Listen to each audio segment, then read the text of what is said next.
What if I told you that this man was responsible for all of the deaths in World War One?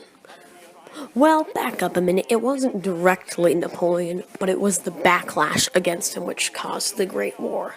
You see, the Congress of Vienna set up a system of alliances in order to prevent someone like Napoleon from ever coming to power again that would eventually bring all of the major European powers into World War One as combatants. This picture is an amazing example of how the alliance system exactly backfired, because when Austria got angry at Serbia and declared war, everyone else was dragged into the war, leading to millions and upon millions of deaths. This is a good example of why the alliance system failed, as Mr. Humble presented to us in the beginning of this unit. This diagram shows how all the countries were dragged into the war either by Austria or Serbia. Russia, France, and Britain made up the Triple Entente, whereas Italy, Austria, and Germany made up the Triple Alliance in the beginning of the war. However, this would soon change. This man, Otto von Bismarck, created the Triple Alliance in a way that would make it so that way they would be a force to be reckoned with, starting with one treaty, the Treaty of Three Emperors.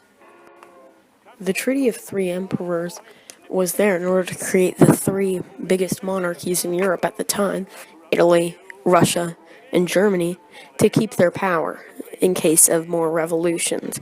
However, Italy soon backed out of this and were replaced by someone else. Italy was replaced by the Ottoman Empire, a formidable force at the time which controlled all of modern-day Turkey and parts of the Middle East. The Triple Entente was formed by many different alliances and in the end consisted of Britain, France, and America were the only ones who didn't have to change sides. The only one of the major parts that switched sides ended up being Italy, who switched from the Central Powers or the Triple Alliance into the Triple Entente or the Allied Powers.